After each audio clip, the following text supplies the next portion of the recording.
Hello students, मैं राज प्रकाश आप सभी का स्वागत करता हूं अपने इस यूट्यूब चैनल पे। हम लोग क्लास 10 के इलेक्ट्रिसिटी चैप्टर को पढ़ रहे थे और उसमें हम लोगों ने पिछले क्लास में जो पढ़ा था एक थोड़ा सा उसका रिकैप लगा लेते हैं।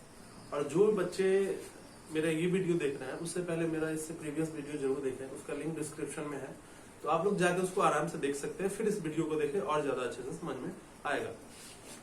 तो एक रिकैप लगाते हैं कि हम लोगों ने क्या पढ़ा था इलेक्ट्रिसिटी के बारे में। थोड़ा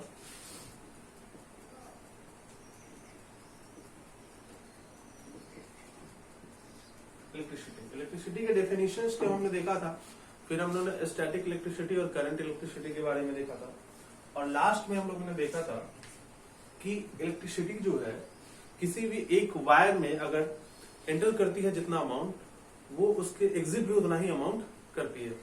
ठीक है बच्चों, तो चाहे वायर का क्रॉस सेक्शन एरिया कैसा भी क्यों हो, ऐसा कुछ हम लोग फिगर देखा था कि अगर इधर से अगर 10 एम्पियर का एंट्री होगा तो इधर से एग्जिट कितना होगा, 10 एम्पियर होगा। ये हम लोगों ने देखा था। ठीक है, तो इससे हम लोग एक चीज सीखे थे कि वायर के क्रॉस सेक्शन एरिया पे इलेक्ट्रिसिटी का अमाउंट डिपेंड नहीं करता है।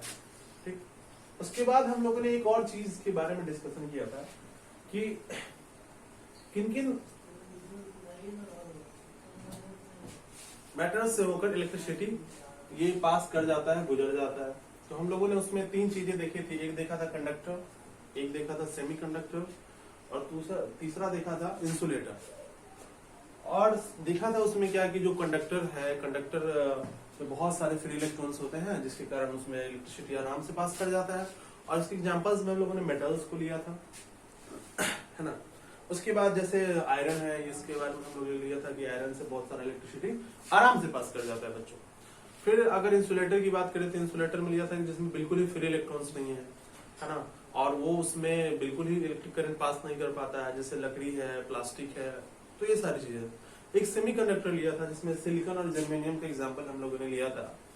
ये सिलिकॉन और जर्मेनियम क्या है, जब ये अपने प्योर फॉर्म में रहते हैं, प्योर स्टेट में रहते हैं, तो इसमें लेस इलेक्ट्रिसिटी पास, मतलब लेस फ्री इलेक्ट्रॉन्स होते हैं तो इलेक्ट्रिसिटी कम पास करता है।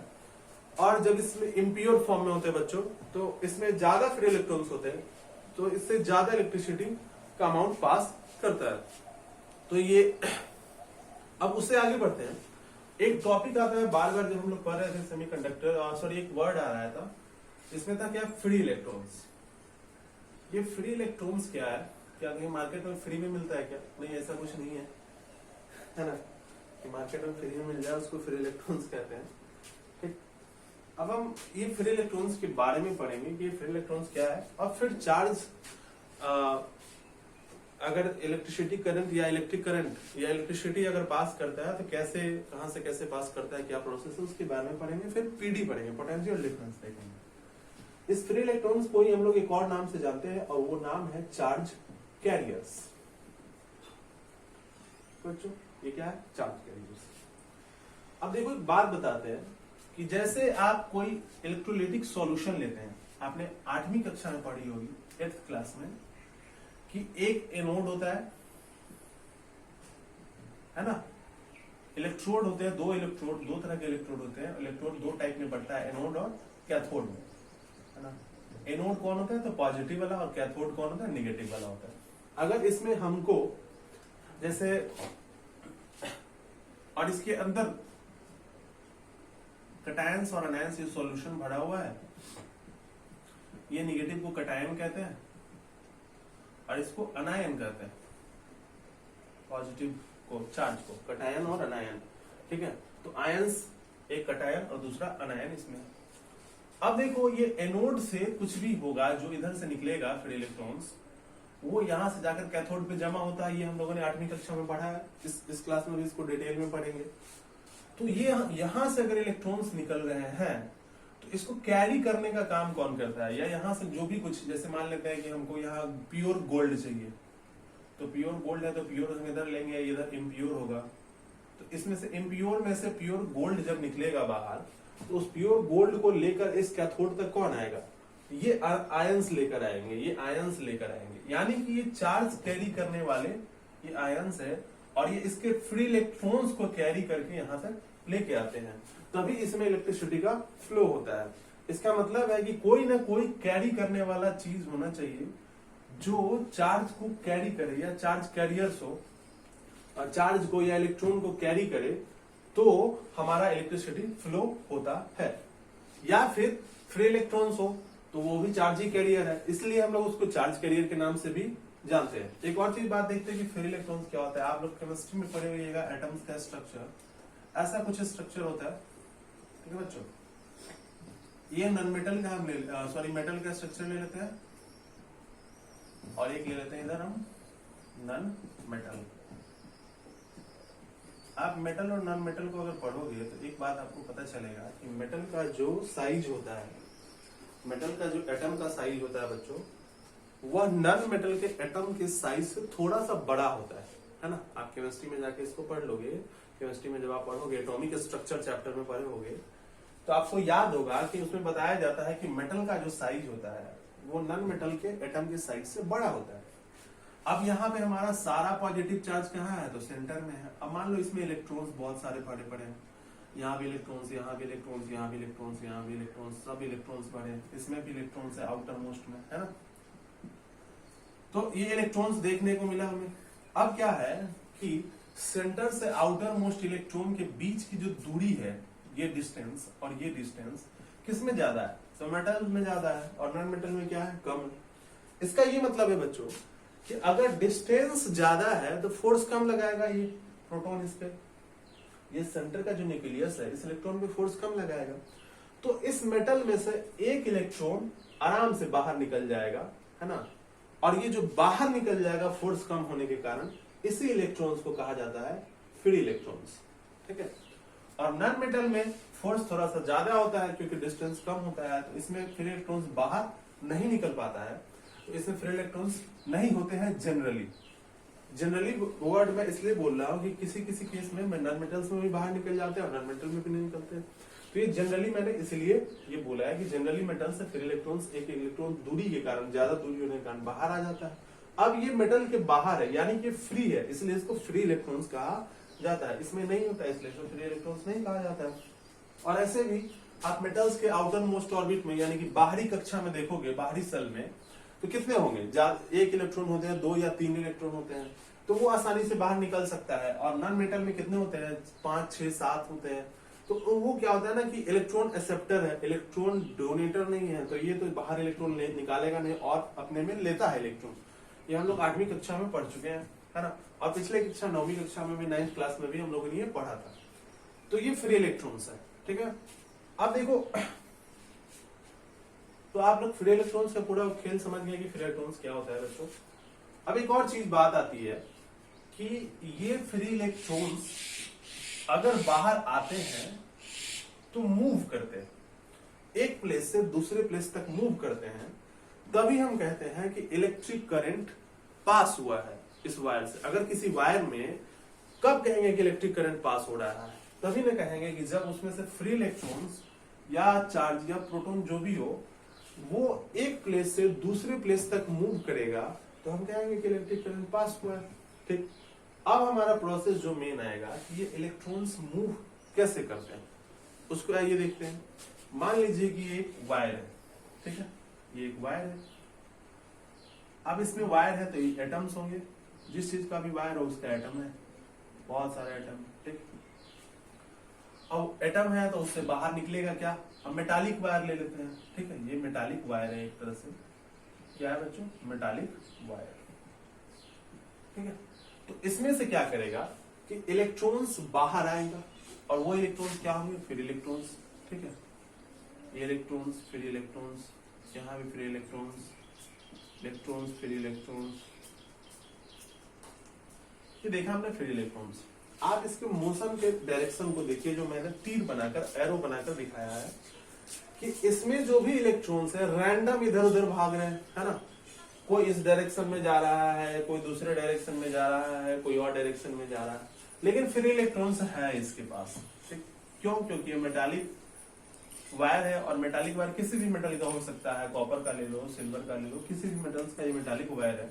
और इसमें फ्री इलेक्ट्रॉन्स है, तो फ्री इलेक्ट्रॉन्स क्या होंगे, बाहर निकलेंगे, और बाहर निकलेंगे तो इधर उधर घूमेंगे, है ना। बात आ गई यहाँ तक। उसके बाद एक बच्चों हम लोग लेते हैं एक, इसके साथ एक जोड़ते हैं हम लोग सेल, है ना। क्या जोड़ते हैं? बैटरी होता है, जब एक से ज्यादा बैटरी सेल होता है और एक से ज्यादा सेल जोड़ते हैं तो उसको बैटरी कहते हैं हम लोग। तो एक बैटरी हम लोग इसमें जोड़ने की कोशिश करते हैं। आप लोग ध्यान से देखना, एक बैटरी को हमने जोड़ा है। बैटरी कुछ इस प्रकार का होता है, इसमें एक रड लगा हुआ होता है ना। थोड़ा सा बड़ा फिगर बनाते हैं इसका बैटरी को।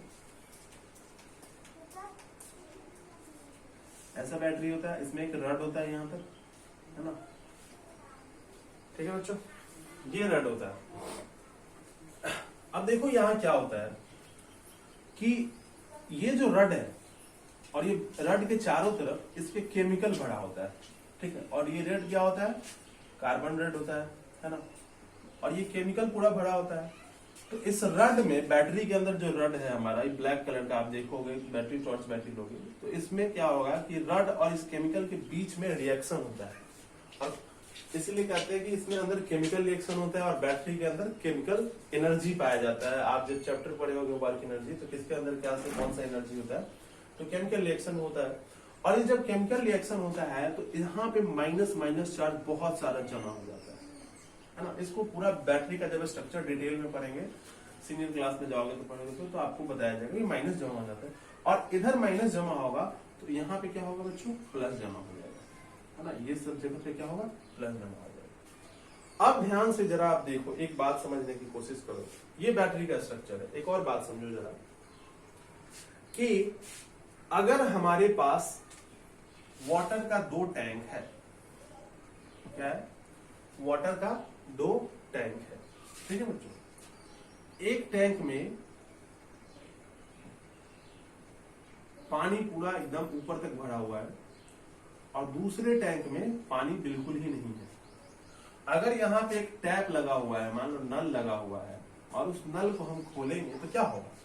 जिस टैंक में ज्यादा पानी है उससे कम पानी में उससे पानी निकल के कम की तरफ जाएगा, जिसमें कम पानी है कि नहीं? या फिर आप देखते होंगे तो इसको हम लोग कहते हैं कि वाटर हाई लेवल से, यानी कि ज्यादा जिधर है वाटर उधर से कम की ओर जाता है। या फिर आप हीट की बात करो, हीट की, ये तो वाटर हो गया। हीट में भी आप देखते हो कि हीट क्या होता है। अगर आप गर्म चीज को ठंडा के साथ अगर किसी तरह से ज्वाइन करते हो तो गर्म चीज जो है उसमें की हीट निकल के ठंडे चीज में चली जाती है। यानी कि ज्यादा हीट से भी हाई लेवल का जो हीट होता है वहां से लो लेवल की तरफ ट्रांसफर होता है ना। कम हीट की तरफ ट्रांसफर होता है, कम हीटेड ऑब्जेक्ट की तरफ ट्रांसफर होता है ना। तो ये ट्रांसफरिंग क्यों है? क्योंकि वहां पे डिफरेंस है ना। वहां पे डिफरेंस है। क्या चीज का डिफरेंस है? तो एक में ज्यादा है और दूसरे में कम है। अगर डिफरेंस नहीं होता तो अगर दोनों टैंक में इक्वल पानी होता तो क्या पानी इस टैंक में से इस टैंक में जाता? बिल्कुल नहीं जाता। अगर मान लीजिए कि एक कोई वस्तु है, कोई मैटर है जो 50 डिग्री सेंटीग्रेड तक हीटेड है और दूसरा मैटर भी 50 डिग्री सेंटीग्रेड तक हीटेड है, दोनों को आपस में कांटेक्ट में लाएंगे तो एक का हीट दूसरे में ट्रांसफर होगा? बिल्कुल नहीं होगा। कम रहेगा तब ट्रांसफर होगा, ठीक है। तो वही चीज यहाँ पे है कि यहाँ पे इलेक्ट्रॉन्स का संख्या, ये जो माइनस है, ये इलेक्ट्रॉन है, इलेक्ट्रॉन माइनस, ये ज्यादा है और यहाँ पे क्या हो गया? प्लस हो गया। अब अगर हम इसको एक वायर से जोड़ते हैं तो क्या होता है? ये इलेक्ट्रॉन्स जो है, ये जो फ्री इलेक्ट्रॉन्स आप इस वायर में ध्यान से देख रहे हैं, इसको क्या करेगा? ये अट्रैक्ट करना शुरू करेगा, प्लस इसको अट्रैक्ट करना शुरू करेगा। तो ये सारा इलेक्ट्रॉन जो है ये अपना डायरेक्शन चेंज कर लेगा और सब इलेक्ट्रॉन किस डायरेक्शन में चलना शुरू करेगा? सारा का डायरेक्शन हो जाएगा। और फिर इधर से इलेक्ट्रॉन ऐसे निकलेगा, फिर इलेक्ट्रॉन ऐसे जाएगा, फिर ऐसे इलेक्ट्रॉन जाएगा, फिर यहां से इलेक्ट्रॉन ऐसे आएगा और ये इलेक्ट्रॉन इधर जाना शुरू करेगा। तो आपने देखा कैसे मोशन किया? तो मोशन क्या होता है? तो दोनों के बीच में 2 टर्मिनल है, एक टर्मिनल पॉजिटिव टर्मिनल है और दूसरा निगेटिव टर्मिनल है, और दोनों के बीच में डिफरेंस क्रिएट हुआ है। और किसके कारण डिफरेंस क्रिएट हुआ है? बैटरी में। तो बैटरी में कुछ केमिकल्स है, उस केमिकल रिएक्शन के कारण हुआ है। तभी यह पॉजिटिव टर्मिनल इस इलेक्ट्रॉन को अट्रैक्ट करना शुरू किया है और यहां से इलेक्ट्रॉन ऐसे जाना शुरू किया। तो एक तरह से ये क्या हुआ? एक सीरीज बन गया इलेक्ट्रॉन्स के जाने का, फिर आने का, फिर जाने का, फिर आने का। और इसी को हम लोग कहते हैं कि इलेक्ट्रिक करंट ये चल रहा है, इलेक्ट्रिक करंट मूव हो रहा है। इस टर्मिनल से इस टर्मिनल तक इलेक्ट्रिक करंट मूव हो रहा है। और ये मूव क्यों हो रहा है, तो हम लोगों ने अभी वाटर के माध्यम से, हीट के माध्यम से समझने की कोशिश की कि ज्यादा से कम की ओर जाता है। तो इसका मतलब आप समझ रहे हैं कि इधर एक टर्मिनल पे ज्यादा होगा, कहीं पे इलेक्ट्रॉन्स और दूसरे पे कम होगा, तो दोनों टर्मिनल के बीच में क्या हुआ, डिफरेंस, है ना। तो डिफरेंस बहुत जरूरी है किसी भी इलेक्ट्रिक करंट के मूव के लिए, मोशन के लिए। ठीक है बच्चों, आप इसको लिखें, फिर हम लोग आगे देखते हैं। और अब हम लोग देखेंगे पोटेंशियल, उसी डिफरेंस को नाम दिया जाता है पोटेंशियल डिफरेंस का।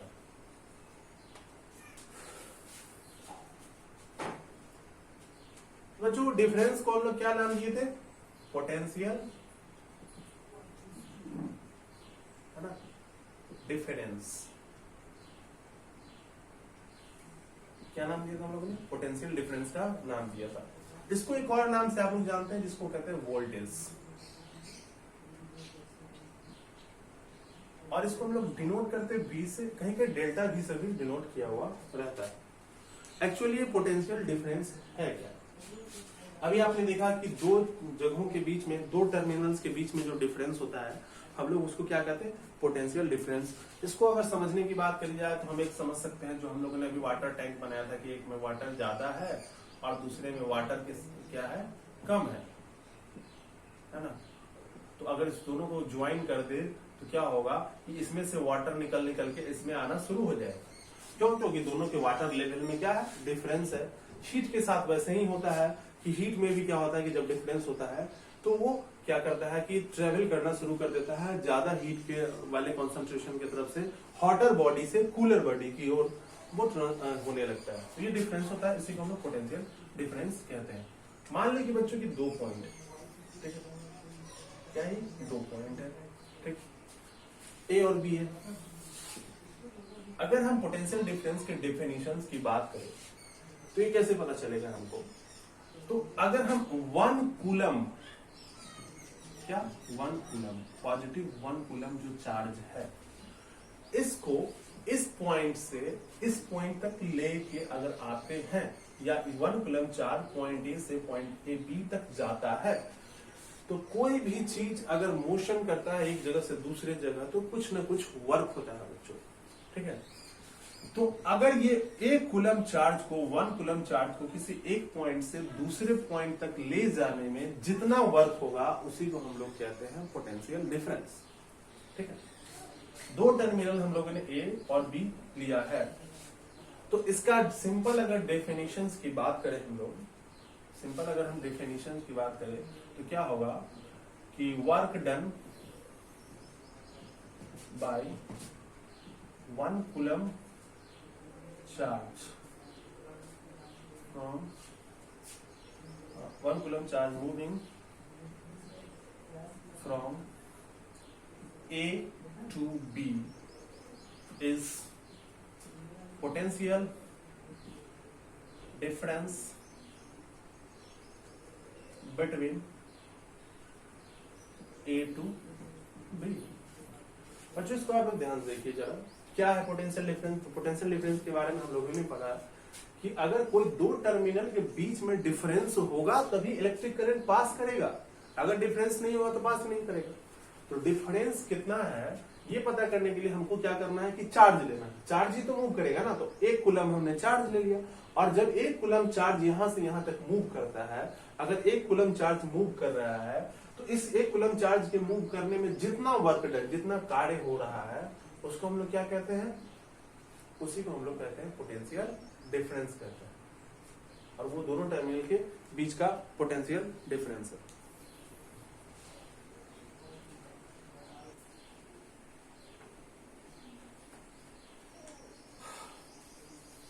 तो पोटेंशियल डिफरेंस की बात करें जिसको हम लोग डिनोट करते हैं V से, तो V बराबर क्या होगा, कितना वर्क डन किया, तो वर्क डन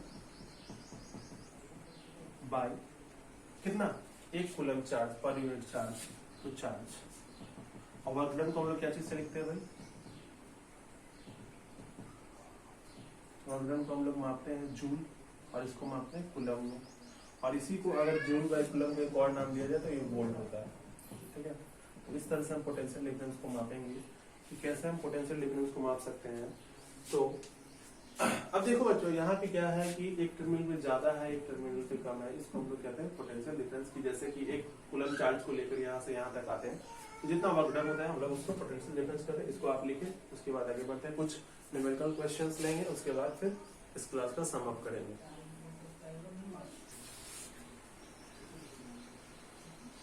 बच्चों कुछ न्यूमेरिकल क्वेश्चन है, उसको सॉल्व करने की कोशिश करते हैं। देखते हैं, यहाँ पे मैंने 3 न्यूमेरिकल क्वेश्चन पहले से लिखा था। एक दो टर्मिनल है ए बी, ए का पोटेंशियल है 50 वोल्ट, बी का पोटेंशियल है 30 वोल्ट, और 2 कूलम प्लस 2 कूलम चार्ज अगर ए से बी तक जाता है तो वर्क डन कितना होता है। अगला हमने एक टर्मिनल लिया हुआ है, ये पी क्यू टर्मिनल है हमारा, है ना, पी और क्यू। इसमें क्या है कि 10 वोल्ट पी का पोटेंशियल है, और ये चार्ज कितना है -2 कूलम। तो वर्क डन अगर 20 जूल है तो इसका वैल्यू निकालना है, ठीक है। एक और हमने टर्मिनल लिया है, पी क्यू है एक टर्मिनल, जिसमें क्या है कि -3 कूलम है, और ये क्यू का वोल्ट 50 वोल्ट अगर हमारे पास दिया हुआ है, गिवन है, और इसके बाद हमको क्या करना है कि इसमें भी क्या करना है कि हमको चार्ज निकाल लेना है, ठीक है। तो आइए हम लोग इस क्वेश्चन को सॉल्व करने की कोशिश करते हैं। तो इससे पहले इस फॉर्मूले को ध्यान से आप लोग जरा समझ लो। अभी हमने पोटेंशियल का फॉर्मूला पढ़ा था कि Q work done W by Q होता है। इसको थोड़ा सा इलाबोरेट करने की कोशिश करते हैं कि जब कभी भी अगर चार्ज x से y की तरफ जाए, है ना, x टर्मिनल से y टर्मिनल की तरफ जाए, तो हम पोटेंशियल डिफरेंस अगर लिखने की कोशिश करेंगे तो Vy माइनस Vx लिखेंगे, इक्वल्स टू वर्क डन क्या हो जाएगा, x टू y होगा। अगर पोटेंशियल डिफरेंस इसमें जा रहा है तो ये x टू y होगा, ठीक है। आप इसको बात को समझिएगा, है ना। तो आप देखने की कोशिश करें कि क्या है वर्क डन। अगर इसमें देखने की कोशिश करते हैं तो सिंपल है, हमारे पास क्या निकालना है, वर्क डन निकालना है। तो इसमें हमको पोटेंशियल डिफरेंस कितना दिया होगा, दोनों के बीच का डिफरेंस अगर हम पीडी की बात करें, पोटेंशियल डिफरेंस की बात करें, तो 50 माइनस 30 यानी कि 20 वोल्ट है, ठीक है। अगर 20 वोल्ट हमारे पास पोटेंशियल डिफरेंस है तो फिर फॉर्मूला लगा लेते हैं हम लोग कि V बराबर W बाई क्यू, या फिर हम लोग इस V की जगह पे क्या लिख सकते हैं, 20 लिख सकते हैं। W कितना है, वर्क डन हमको पता ही करना है, तो W बाई क्यू कितना है, 2 कूलम का चार्ज है, प्लस 2, तो W बराबर कितना निकल जाएगा, 20 इंटू 2 यानी कि 40 जूल। ये बहुत एकदम बेसिक सा क्वेश्चन था जिसमें वर्क डन निकालना था। इसके नेक्स्ट क्वेश्चन की बात करते हैं। आप लोगों ने हो भाई इसको लिख लिया होगा, तो इसको मैं वाइप करता हूँ, फिर इसको बनाने की कोशिश करता हूँ, या फिर यहाँ पे बना देते हैं इसको, ठीक है। अब इस फॉर्मूला का यूज करेंगे हम लोग। हमें पता है कि इसका वर्क डन हमको ये -2 कूलम दिया हुआ है, ठीक है, और ये हमें नहीं पता है कि क्या निकालना है। तो अब जरा हम इसको निकालने की कोशिश करते हैं। यहाँ से यहाँ तक अगर ये चार्ज गया है तो क्या हो जाएगा, अगर इसके वोल्टेज को हम लोग अगर क्या ले लेते हैं, VB है, सॉरी PQ है, तो एक काम करते हैं VQ ले लेते हैं। तो VQ माइनस और VP इक्वल्स टू क्या हो जाएगा, W बाई क्यू, ठीक है बच्चों। तो VQ हमको नहीं पता है तो VQ रहने देते हैं। ये -10 इक्वल्स टू कितना हो जाएगा, W बाई क्यू। तो W कितना है हमारे पास है, ये 20 जूल, ठीक है, 20 जूल है। और Q कितना है हमारे पास, तो ये 20 हो गया और -2 कूलम, ठीक। अब इससे कितना बार बच जाएगा, 10 बार में माइनस ऊपर चला जाएगा, तो VQ माइनस 10 इक्वल्स टू -10। अब आप लोग ध्यान से देखो बच्चों, अगर हमको VQ चाहिए होगा तो क्या करेंगे कि VQ बराबर हम लिख सकते हैं -10 में जाकर -10 और +10, ये 0 हो जाएगा। तो यहाँ पे कितना हो जाएगा भाई, VB 0 वोल्ट, ये 0 वोल्ट था, है ना। कितना था ये हमारा, 0 वोल्ट था। तो ये सेकंड क्वेश्चन को हम लोगों ने सॉल्व कर लिया, ध्यान से देखा। फिर इसी फॉर्मूला का हम यूज करके यहाँ पे सॉल्व करने की कोशिश करेंगे। देखो आप इसको देख सकते हो किधर किधर जा रहा है, तो जरा लिखने की कोशिश करते हैं कि VQ minus VP equals to हम लिख सकते हैं इसको W बाई फिर Q। अब आप ध्यान से देखो, VQ हमें पता है 50 वोल्ट, बहुत अच्छे, ये 50 वोल्ट, माइनस VP हमको नहीं पता है, इक्वल्स टू W कितना दिया हुआ है, तो अच्छा W छूट गया, तो W बराबर इसमें हम ले लेते हैं 30 जूल। ये क्वेश्चन में है 30 जूल है, तो 30 जूल बाई -3 कूलम, ठीक है। अब इसको आगे बढ़ाने की कोशिश करो तो क्या होगा, 30 को 3 से डिवाइड करेंगे तो कितना बार में कट जाएगा बच्चों, 10 बार में। तो ये 10 इधर हो जाएगा और ये 50 इधर जाकर फिर माइनस ही होगा, तो इधर माइनस VP बचेगा ये वाला सिर्फ, और ये 50 उधर प्लस में, तो उधर जाकर क्या होगा माइनस, और पहले से इधर कितना था -10 जूल, और ये -50 -10 और -50, तो या -VP इक्वल टू कितना हो जाएगा, -60, इसलिए Vp इक्वल टू कितना हो जाएगा बच्चों, प्लस 60। ठीक है, तो यहाँ पे जो हमारा ये Vp निकलेगा ये कितना निकल जाएगा, 60 वोल्ट। तो ये हमारा इस तरह से आंसर होगा। तो ये आपने देखा 3 न्यूमेरिकल क्वेश्चन के हिसाब से आप लोग न्यूमेरिकल क्वेश्चन बना सकते हैं। एच सी वर्मा का बुक है, आप उस बुक को देखकर न्यूमेरिकल क्वेश्चंस को सॉल्व कर सकते हैं। जो प्रॉब्लम हो उस न्यूमेरिकल क्वेश्चन को आप हमारे कमेंट सेक्शन में सेंड करें, मैं उसका सॉल्यूशन आपको अगले वीडियो में जरूर करवाऊंगा, है ना। अगर आपको ये वीडियो अच्छा लगा हो तो लाइक करें, सब्सक्राइब करें और मेरे चैनल को जरूर शेयर करें। और अगर आपको कोई भी क्वेरी हो, कोई भी डाउट हो तो व्हाट्सएप नंबर डिस्क्रिप्शन में रहेगा और आप उस नंबर पे आप मैसेज भी कर सकते हैं, कमेंट भी कर सकते हैं। थैंक यू बच्चों।